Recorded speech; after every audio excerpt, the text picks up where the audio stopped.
Hello everybody, welcome back to another episode in the Tension and Transition series that I'm doing for Psytrance. I know in the last episode I said I would tackle fills, or I at least believe that I said that, but today we're going to be doing something a little bit different. As you can see, we're in the project for the last video in which I explained how to make this grid synth thing here with the tone spec. Today I want to show you how you can add a main lead to this and use it to determine the energy level or the overall energy flow. So first of all, we need a main element, and usually this is going to be something like a melodic sequence, usually something with an acid line or something like that, or overall just a very strong big lead. I'm going to keep it simple and I'm just going to create an acid line using the filter here. Let's give it some resonance like that. Let's use envelope 2 for our filter modulation here. And now we should have the start of an acid sound. Let's run that through some distortion. Let's go 0 square here, because that's nice and strong. And actually, what I want to do is I want to do something like this, where we make it a little bit pluckier, give it a slow decay, give it a little bit of extra release. Let's also do that here to make sure that it always releases the whole thing. And then we assign this to the mix and set the mix to however high we want. Let's try the hyper dimension before the distortion, because this has a very big impact on how the distortion sounds.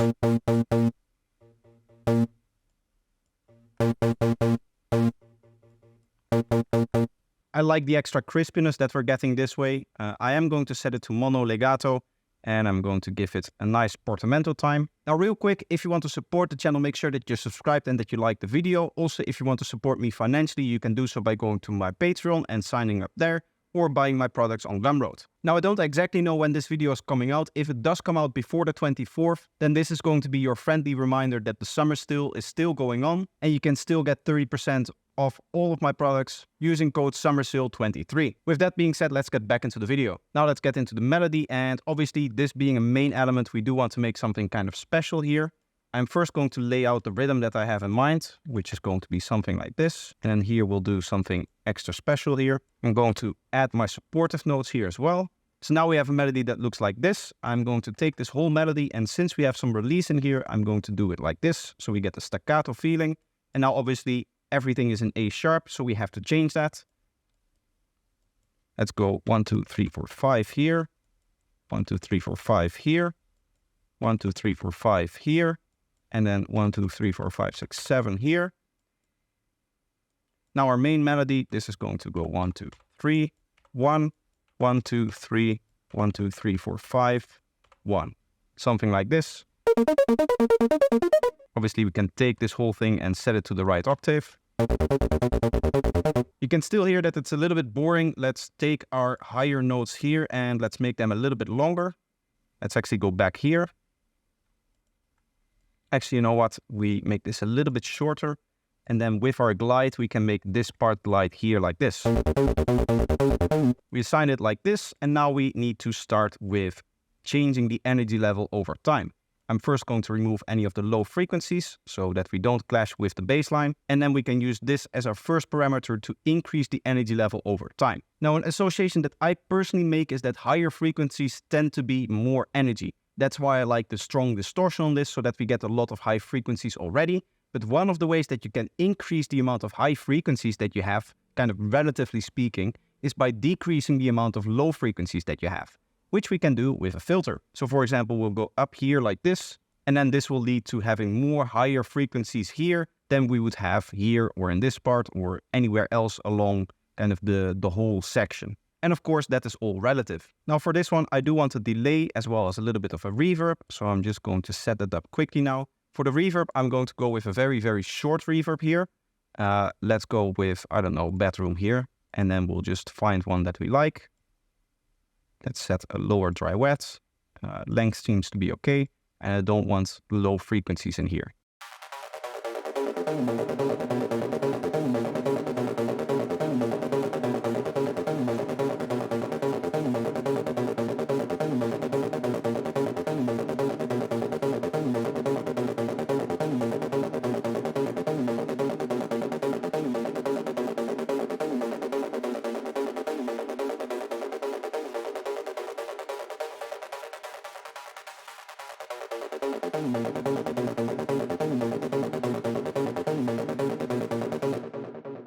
Now what we can do is change the dry wet over time. Let's go a little bit lower here, and then to make it sound more washed out and overall nicer, what we can do is just up it here, and we'll use kind of the same trick that we used in the video here, where because the sound is longer, it feels more present. In the last video, we did that by changing the release. In this case, we're doing that by adding the reverb, which is obviously going to add a tail to the sound. And the same can be said for the echo as well. I want to start a little bit lower so it's not that present. And then from here, we can, for example, do it like this, where we go up over time. And in this case, instead of stopping here at the end of the build-up area here, this actually kind of continues into the fill that happens after the build-up area. Of course, keep in mind that the reason why we're increasing the energy level over here obviously has to do with the fact that we have a big build-up here and then a fill here where we're going to go into a new section.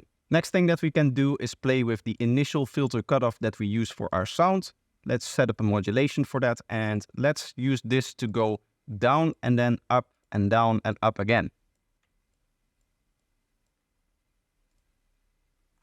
Let's actually just duplicate this over. So we start with a very high kind of sound, and then it goes down. We get a high sound again. Let's make this a little bit lower, and then it does the same thing.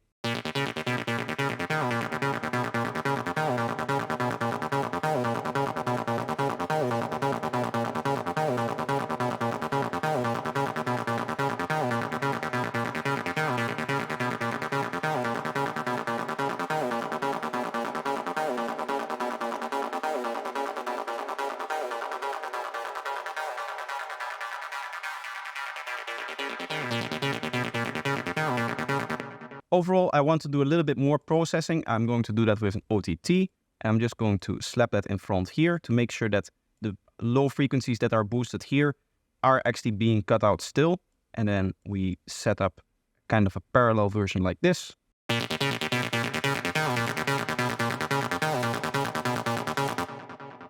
We can use a saturator as well. And we put that behind here.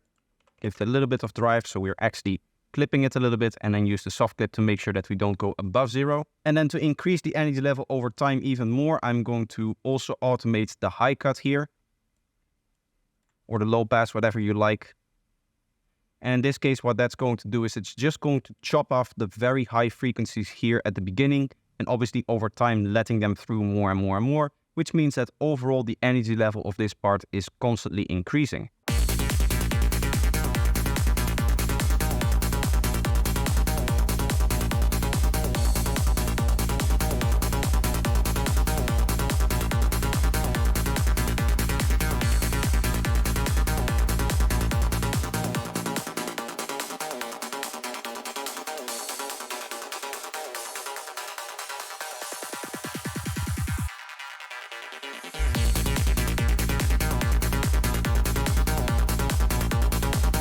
One of the fun things to note in the fill here is if we look at all of the automations that are in here, some of these automations return here. Specifically, the one that is doing the low cut or the high pass is returning, which means that it has this returning feeling. You can hear how it returns back to the original sound that it is. Actually, that is this modulation. The other one that I wanted to talk about is also doing that, and that is the M turbo verb, which is here. So both of these return back to where they originally are. What that does for us is, transitioning wise, it really helps transition back into this exact same segment. Now, obviously, you don't have to do that for the next section if you're writing a next section. Usually, this kind of trick is done when in the next section you also have the asset line. If you don't have the asset line, usually in the fill itself, you will deactivate this and then have some other kind of fill. Maybe already the synth that you're going to be playing in the next section so that you can announce it. Just maybe have some different kind of fill element and then have the synth in the next section starting to play from the start of that section. But usually what you'll find is if a sound is stopping to play in the current section, then in the fill it will no longer play. Now obviously there's going to be exceptions to that rule. There's a whole bunch of different things that you can do with elements if you know what you're doing. And it's obviously fun to experiment with all of these exceptions. Now, hopefully you could see that throughout this whole exercise, throughout this whole sound design process and arrangement process, all I was doing is determining the flow of this one element here throughout all of the automations. And right now, obviously, we have just 5 automations here. If you're going to make something a little bit more complex, you're going to get more automations and you have more liberty determining exactly what you want the element to sound like and flow like. But the overall idea here is that you're using your main element to lay down the flow of the entire section, of this entire part here, obviously in accordance with what you're doing in the drums and what you're doing in the bass line, if that already exists. And then what you can do is you can use all of the other elements and just follow the flow that you've already established. Now that means that for me, usually the way that I do it is I do drums and bass first, then I do my main element, and then I do all of the supporting elements. Because it's really easy to figure out what all of the supportive elements needs to do when you have your main elements already established in terms of flow. For example, if we were to take this macro and lower it all the way, we don't really have an impact to this part. Obviously, all of the automations kind of start at a low level, so having a very big impact synth here doesn't really make a lot of sense. The same is true kind of here. It does make sense in terms of the arrangement, in the sense that you're doing it with the division points here. This is something that I already talked about on my channel, is division points. So you could have an impact there and there to have it on the second division points. If you remember, you have your start of your section and your end of the section, and then your first division point is going to be right here in the middle. You divide it exactly in half. Your second division points are going to be here and here.